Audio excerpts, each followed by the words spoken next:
Podcast, WATP.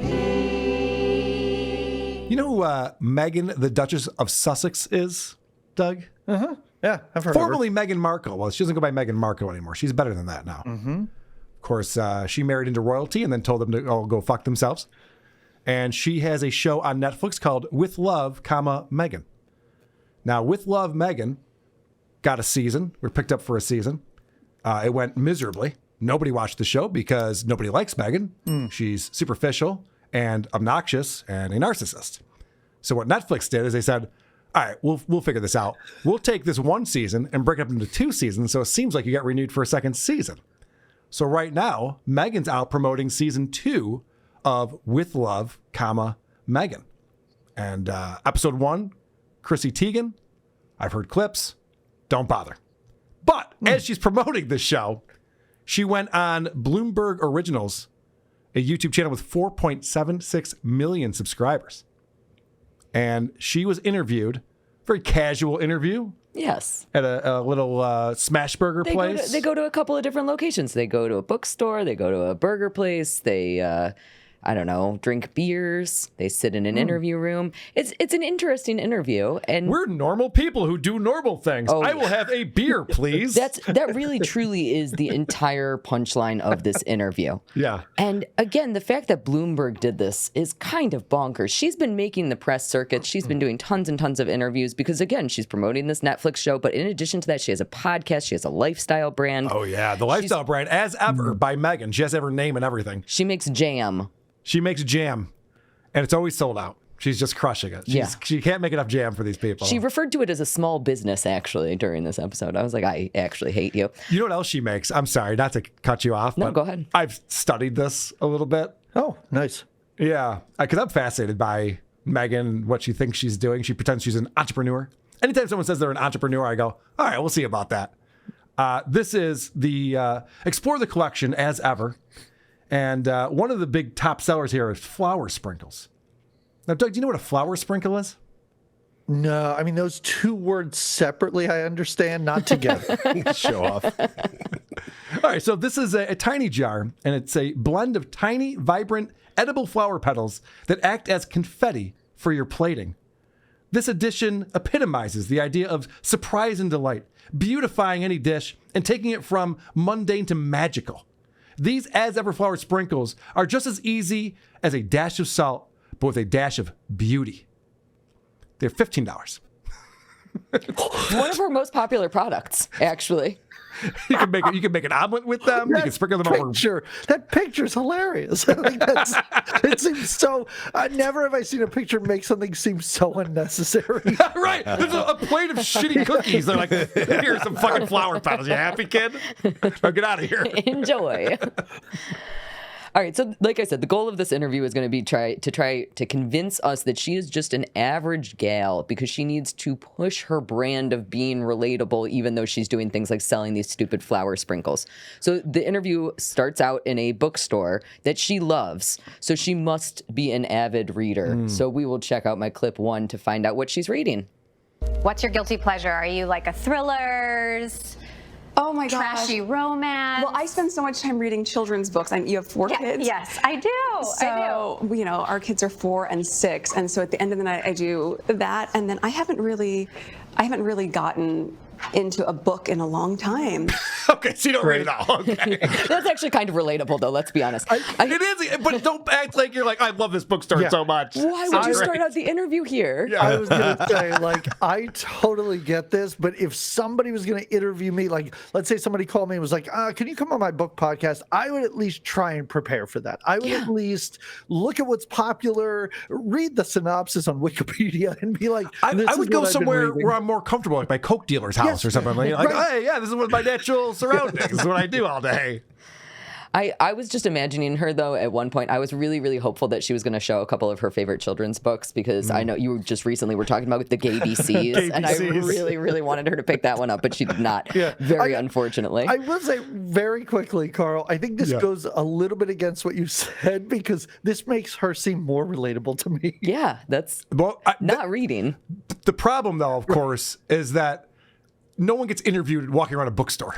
Yes. No, And It's already ridiculous. You know, they're just like, wow, this is just so natural. They're just hanging out, walking around a bookstore. Meanwhile, they cleared everyone out. when they walk into the bookstore, you just hear a background voice say hello, also as if somebody's greeting them into the bookstore. I was like, I hate you so much, post-production. All right, so they are going to sit down and they are going to get to the hard-hitting questions, but this is also going to be in my clip too, the moment that I realized that she is delusional. So Doug, maybe this will help out a little. Oh, good. Is there an inherent tension in trying to be relatable while also being a duchess? No. Just a flat out no. Would you care to elaborate on that? No. Well, in clip 3, she is going to give us an example of how she is relatable and authentic, all while doing a little twist of the knife into the royal family's back. Of course. I'm just being myself. So I think probably it was different several years ago, where I couldn't be as vocal and I had to wear nude pantyhose all the time. Let's be honest, that was not very myself. I hadn't seen pantyhose since movies in the 80s when they came in the little egg. That felt a little bit inauthentic, but that's a silly example. But it is an example of when you're able to dress the way you want to dress and you're able to say the things that are true and you're able to show up in the space really organically and authentically. Did someone force her to marry into the royal family? What? Can you imagine bitching about that? The pantyhose? Okay, first of all, let's talk about the fact that she did used to be an actor who probably dressed up in costumes, who therefore probably wore pantyhose. But in addition to that, the authenticity of mandatory pantyhose? Are you kidding me? Organic? Oh So my God. so relatable. It's the least relatable thing that I have ever heard. It might actually be a good reason to abolish the monarchy, but other than that, I'm not really understanding what the point of this is whatsoever. There's no other reasons out there. This is all you can come up with. Yeah. I wouldn't want to wear pantyhose either, but I don't care about you saying any of these words. But the tourism, Lucy, the tourism. is very important. They need I know. that. I know. She talks about dressing the way she wants, and she's wearing a yellow blanket right now. I think this is really interesting because, like, Netflix gave her this because they assumed that there would be something scandalous or at least interesting. And this just shows how much of a failure this is. I'm watching this small clip and I'm like, who would fucking watch this? If this is the style of interview, if this is what's being discussed, there's nothing remotely interesting going on here. She wants to be a personality. She wants to be someone that women, middle-aged women are attracted to and look up to and admire. And she's trying so hard that everyone just goes, ugh. Yeah. She wants it too much. She wants it so badly. And it stinks. There's a stink guy. You're just like, you want it too much. I want nothing to do with this. That's one of the biggest challenges that I had with this Bloomberg interview. We're going to see in my clip 4. It's her just working so hard to prove to me that she's real. It's like, no, my friends have to read those things. Like, I have real best friends, the same ones since I was 17. Name I'm two. a real mom. I choose to go and do school pickup and drop off, but I do that under a landscape that is created that forgets that I'm a real person. What? What did that? All right, interpret that one for me, Lucy. What do you think that I don't meant? know that there's a lot of interpretation there. You did hit on something important, though, that I want to hit on before I forget about it. Okay. She mentioned that she has real friends, the same ones since she was 17. It is very well documented that that is not the case and that she has thrown almost all of her long-term friendships under the bus. She's not even friendly with her own family. Yeah. Or her in-laws. Yeah. She hates all of them. Yeah. She's shut all of them out of her life. And so this is her whole thing. She has to be like, oh my gosh, I'm just so likable and I'm just friendly with everyone. It's like, no, you're a total bitch and everyone knows it. Yeah. Nobody likes you. This is not weird. a single person. Let your kids take the bus, first of all. And also, I'm not a duchess, surprise. I'm not even friends with people I was when I was 16, 17. Yeah, that's not a brag. That's actually a Stuttering John brag. Right, yes, exactly. I got to play the end of this again because I got to try to interpret this. Let me listen closely. School pickup and drop off, but I do that under a landscape that is created that forgets that I'm a real person. She does that under a landscape that's created that forgets she's a real person. I think that the point of this is that she is so relatable because she still picks up and drops her kids off at school. And yet she needs to be able to do that in the safe space of being the wonderful Duchess. So they paved a different road for her I to assume go so. in and pick up the kids At a different school. Bodyguards I everywhere. assume No so. one's allowed to get anywhere near there. Now, I will say she has kind of a bingo card of sorts of what she's been doing in all of these recent interviews. So not only in this interview has she mentioned that I picked my kids up and dropped them off from school, but pretty much every single interview on the entire press tour. She's got all these little bullet points that she has to hit. And boy, does she hit all of them in this interview as well. Wow. It's actually kind of crazy. Yeah, she's got a publicist. She's got a whole PR team behind her. Yeah, well, she's very relatable. I do too. Oh, you do? Yeah, no, come on. Because I was going to say, you should fire them I know, immediately. I'm really doing a very awful job. In my clip 5, she is going to get asked how she deals with the hate or the noise. So this does have to do with all of that stuff. We gotta understand the publishing team needs to help us out with stuff like this. And she is going to take us the opportunity to remind us that she is in fact real. And so I have to make a choice to move through the world as myself in spite of all the noise that's created. But maybe there would be less noise if people remembered that I'm a real person. You're a real person. Yeah. I can say I'm here, and I can attest to it. Pinch me, I'm real. She's real. She's a real person. Okay, that I can translate. Don't actually touch me. That I can translate. Go ahead and translate. Can you guys stop making fun of me, please? Everyone's like been making fun of me and stuff. Like even South Park is. Can you guys like stop doing that? It's kind of Heard of a thing called privacy? it's kind of mean, guys. We're kind of bummed out about it. So It's weird. I don't know if I need her to be Tom Segura and be like, no, I'm not like you anymore. Like I'm not like you people anymore. I don't fly coach. Sorry. This is so phony. She's leaning the other way too far. Yeah, right. I'm just like all of you. Oh, cool. Do you want to hang out sometime? Oh, gross. No, Definitely not. Are you also dropping your kids off at school? No, thank you.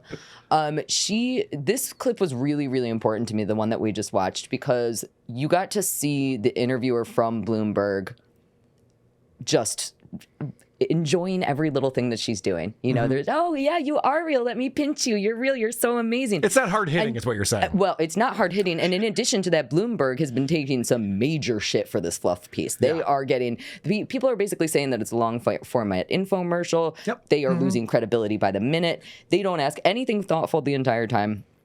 And it's just jibber jabber. But in clip 6, they will finally throw a little jab at her. This is the only time that this entire interview criticizes or questions anything that she does. A celebrity brand is only as strong as the celebrity's image it's built on. Fairly or unfairly, people have a lot of opinions about Meghan Inc. Perhaps she can harness all the attention, welcome or not, to sell a vision that seems to connect to her truth, that she really does just love to jam in the kitchen. The hard part may not be getting customers to buy it, but to believe it. I can only imagine that she hated hearing that so much. The hardest part of her journey is getting to people to believe that she's real when that's the entire thing that she's pushing. That's why they put it in post. Yeah. That's why the interviewer didn't say anything to her about that. Right. Yeah. That's funny. The whole time in the room, pretty very, great. very polite. But the fact that they show Martha Stewart in there, like that's who she wants to be so badly.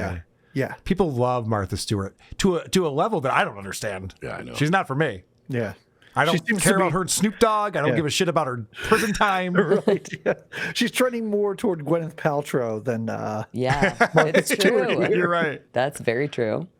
All right, in my clip 7. But at least Gwyneth Paltrow has a body of work that you can admire. Oh yeah, Yes. sure. You know, she actually has talent. And she's been in things that you like She's and trying stuff. to fleece people, but her movies were okay. I liked her in Iron Man, so there's that. All right, in clip 7, we need to get into financial literacy, specifically in women. And I suspect that she is the pillar of advice for this topic because I know that she worked really hard opening the briefcases on the, what was the show? Let's so Make a she Deal. knows everything. Yeah, she knows everything about financial literacy. Deal or no deal, not Let's Make a Deal. She wishes he was on Let's Make a Deal. She wishes she was dressed as an octopus in the audience or something. Do you have a paperclip in your purse? I need a paperclip. You've talked about how important it is to be financially literate, especially for women to Absolutely. be financially literate.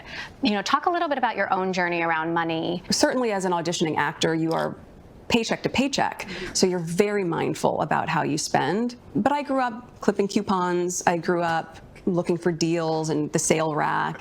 I always worked. I mean, my first job was when I was 13 at a frozen yogurt shop called Humphrey Yogurt. I've had a lot of jobs over the years, and when you work really hard, you value what you've earned. All right, Sorry, first off, that was a late response from me to Humphrey Yogurt. I love it. Yeah. Like, that Don't is a worry, we're gonna get Simpsons more joke. into it. Come on. it's not bad. It's not bad. The journey with money question, that threw me for a second. Like, every fucking thing's a journey. Everything's a journey. But Not only that, she didn't work for money at all. She literally got her MRS by marrying an actual prince. And then she told off the royal family on Oprah, and Netflix threw $50 million at them, and Spotify, and all these fucking people just started throwing money at them, even though they have no talent and can't do anything. If I were her, if money was brought up, I'd be like, yeah, it's fucking crazy, man. I got a lot of money. I feel bad about it, but there's a charity, so there's that, you know? All right, Doug mentioned Humphrey Yogurt, and I actually, it's amazing. My notes also, I'm like, that's a Simpsons joke. That's a place. And it's not. It's a real place. And again, this is another one of her bingo card moments. She says this in every single interview. My first job was at Humphrey Yogurt, and it was amazing. In my clip I ate, Bloomberg is going to bring her an extra special treat. Oh, God. We brought you some Humphrey Yogurt. Oh my God, does it still exist? It still exists. It still exists. That is wild. So this was your first job? Yes, but it was very inventive at the time because you could take a base flavor. This is sweet vanilla, tart vanilla, and chocolate. I can tell by the colors. You absolutely cannot tell by the colors. You worked there when you were 13 years old. There is no way that she can tell which color of cream is sweet vanilla and which color of cream is tart vanilla. This isn't the brag that these rich celebrities think it is. No. This is like the Kamala Harris working at McDonald's thing. Yeah. We're just like, people in my family worked at McDonald's too. What's your point? Yep. Cares. I was a loser too. Right. Yeah, cool, man. We were all losers growing up. Awesome. You're not anymore. You guys are starting to relate to her Talk too about that. much. It's working. Bingo. It's working. Yes. We're all losers. We get it. All right, in clip 9, we're going to go back to the financial literacy in women, specifically as it relates to her daughter. So I think that translates into how I invest. It translates into how I spend, what I teach my children. And I think it's incredibly important for young women, especially, to have a sense of why it matters for her to earn her own money and to be able to be financially independent. That's not about anything other than being self-reliant. And the more that you're able to take care of yourself, especially as a woman, then you're making practical choices in your life that are not hindered by a need being met by someone external. All Like your of her prince needs, husband. yeah, all of her needs get met by that Duchess title. Every need. Well, but what does especially as a woman have to do with anything? Why do people throw that in there and nobody Yeah. calls them out for it?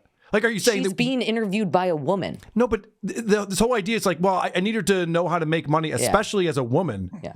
It's like, We're repressed. right. Like, what are you trying to say here? What do you mean by that? We're not. Everything is awesome. Do you know who can make a lot of money very easily? Attractive women. Yeah, There's a that's great. couple of options for them. All right, in clip 10, there is a concern, and this kind of relates to your question, I guess, about why are we talking about specifically as a woman? We are going to be talking about normalizing privilege now. Oh, thank God. I was hoping they'd get to this topic. Because we're rich. We're rich. Finally. We're so rich. How are we going to do it, though? Especially, again, with the kids growing up in this rich environment. And your kids are going to live in totally different circumstances than you did. Yes. How do you reconcile that? We normalize as much as we can, but also we're such hands-on parents, and it They matters are so not. much to both of us. Being a parent matters Whoa. so much to my husband. Oh, Being a boy. parent matters so much to me. And so there's no version of that where, in spite of all of the privilege that our children have access to and the life that they have and the opportunities that they'll be given and that they'll work for, I think from our standpoint, it all comes back to values. What do we want to raise? Yeah. Great human beings, kind people, present and aware citizens, people who want to help the world and make things better.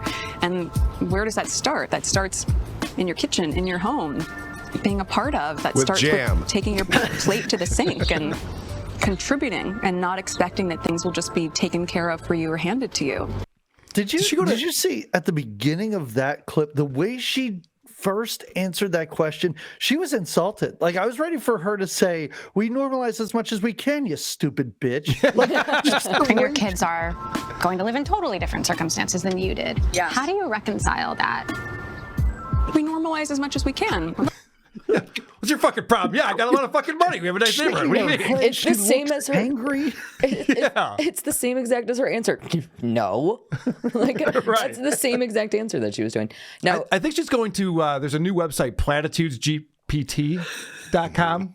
Every fucking answer is just platitudes. Yeah. I'll have the word salad. Yeah, like, all right, but can you like be relatable once for just one real answer to no, a question? I'm just going to tell you how relatable I am, and then you'll understand that I am relatable. Got it. It's going to be great. Now, what I want to talk about. Did you notice I said authenticity a lot? I just said it again. Authenticity. I must be authentic. That's how that works. Very good. It worked. You will notice that. So at the end of that clip, she mentioned that the kids are taking their plates to the sink. And that's one of the ways. She has at least one full-time nanny. Her mom does full-time childcare. She has butlers. There is no way that she is taking plates to the sink at any time in any way, shape, or form. So in my clip 11, we are going to be talking about something, Carl, you mentioned earlier, the beautiful flower sprinkles. Mm-hmm. And we're going to talk about some privileges that her kids get. I don't have time to make dinner every night. I wish I did. I don't have time for that.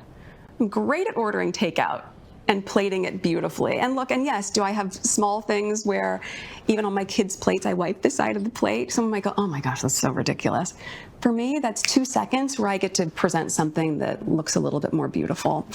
Oh, you get to play chef at home? Yeah. No, it's not that she gets to play chef. It's that her kids get to look at a beautiful plate of chicken nuggets. Can you imagine? I would just be like, Mom, just leave the sweet and sour sauce in the package. Right. It's fine how it is, Mom. Stop doing the little spoon thing. No. I'm hands-on. I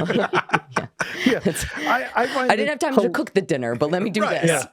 I find this hilarious because it's all lies. I mean, Carl, we have documented that if Paul Scheer and June Diane aren't raising their own children, this woman is not. Right, good point. Very good point. All right, in clip 12, remember her whole company relies on social media and digital marketing, but her brand does not. So she has to be this little sweetie pie, down to earth, I'm relatable, blah, blah, blah. And one of the things that she needs to do in order to prove that to us is tell us that she is so bad at technology. Are you using AI? Last week someone talked about ChatGPT, which of course everyone's talking about ChatGPT. I hadn't experienced it before. I'm shocked.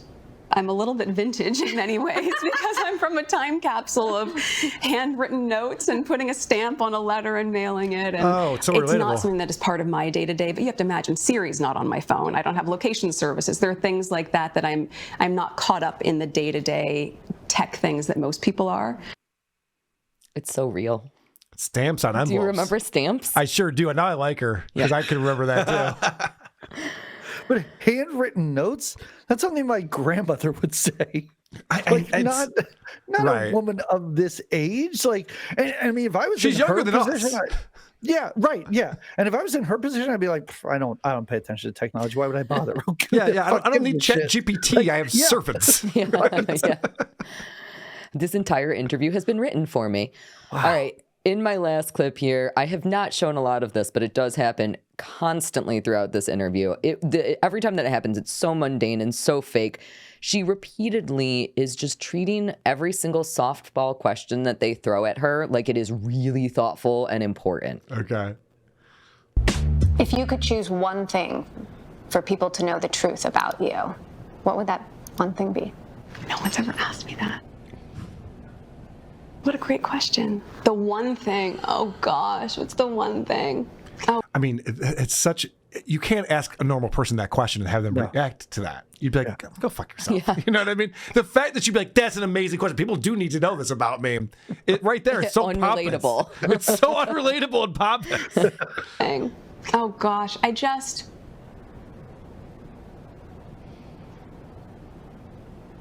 You know, I think when I sit with it for a second here, I just want people to know that I'm a real person. Oh, you said that already. All right. I'm in, though. I want the jam. I want both the sweet vanilla and the tart vanilla flavors. There's actually been some research done on this company that she sells their jams and her teas.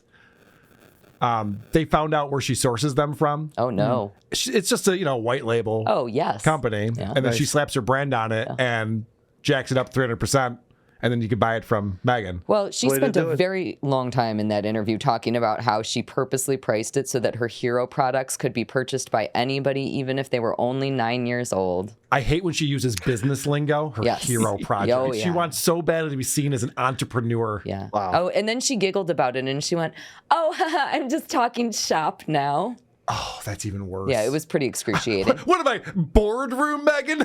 I'm sorry, my bad. Who are these podcasts? WATP.